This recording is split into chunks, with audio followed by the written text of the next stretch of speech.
والسابقون الأولون من المهاجرين والأنصار والذين اتبعوهم بإحسان رضي الله عنهم ورضوا عنه.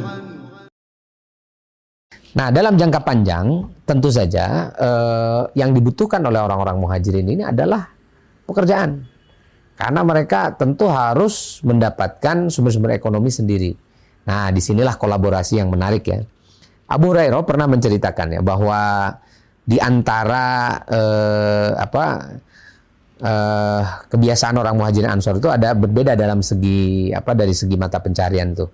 Kata Abu Hurairah, inna ikhwanana minal muhajirin kana yashghaluhum as-safaqu bil aswaq.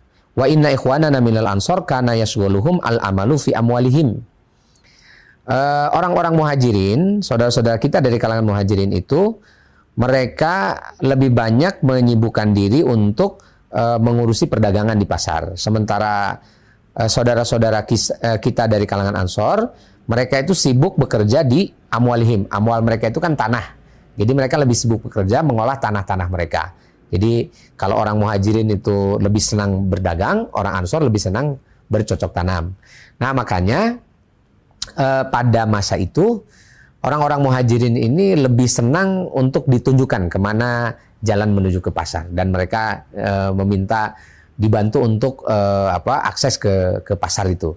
Misalnya dibantu dengan membawa dagangan apa yang harus mereka jual, kemudian mereka harus kemana menjualnya. Itu kan harus ada petunjuk-petunjuk karena mereka orang asing kan di situ. Nah, maka orang-orang Madinah, orang-orang Ansor itu, mereka berbaik hati ya setelah mereka memberikan pertolongan yang sifatnya emergensi. Juga mereka memberikan jalan-jalan ekonomi. Misalnya orang-orang Ansor yang punya tanaman, itu dia menanam kurma dan sebagainya misalnya, yang biasanya dijual ke orang-orang Yahudi. Nah, sekarang oleh Rasulullah diperintahkan jangan dijual ke orang Yahudi, tapi titipkanlah kepada orang-orang muhajirin yang nggak ada pekerjaan. Jadi mereka biar yang menjualnya. Dan mereka nanti karena mereka ahli di dalam perdagangan, maka itu pasti bisa mengatasi orang-orang Yahudi itu. Nah, sampai Rasulullah SAW setelah beberapa waktu itu berinisiatif untuk membuka pasar sendiri gitu. Pasarnya orang Islam, supaya orang Islam tuh saling membeli kebutuhan itu di antara mereka sendiri.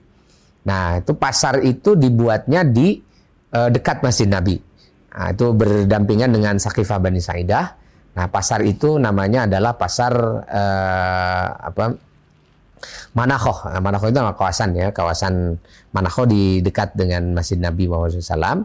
Dan itu oleh Nabi Muhammad SAW, orang-orang yang mau berdagang dipersilahkan di situ sebagai saingan terhadap pasarnya orang-orang Yahudi ya, pasar Banu Qainuqa, pasar Banu Nadir dan sebagainya. Dan itu yang menyebabkan orang Yahudi juga sangat marah karena ada pesaing pasar baru yang kelihatannya dia dari waktu ke waktu itu terus berkembang gitu. Memang mula-mula tidak diperhatikan ya karena sedikit aja gitu transaksinya. Tapi lama-lama nanti setelah umat Islam ekonominya mulai settle, pasar ini menjadi ancaman serius bagi pasarnya orang-orang Yahudi di Madinah itu. Nah, jadi Rasulullah berpikir tentang apa yang bisa mereka kerjakan gitu ya dalam jangka panjang itu. Dan ini yang sangat luar biasa yang oleh Rasulullah SAW siapkan gitu untuk mengcover atau untuk menyelesaikan problem ekonomi yang dihadapi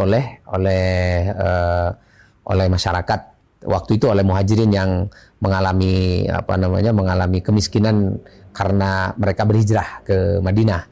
Dan itu akhirnya gara-gara datangnya orang muhajirin ini, justru ekonomi orang Madinah pun terangkat karena mereka yang memproduksi berbagai macam bahan pangan gitu. Akhirnya mereka bisa bersaing, bisa menentukan harga, tidak dikendalikan oleh orang Yahudi karena mereka sudah mulai lepas dari komunitas Yahudi, mereka lepas dari riba, kemudian mereka sudah bisa memanfaatkan pasar yang dibuat oleh oleh Rasulullah SAW.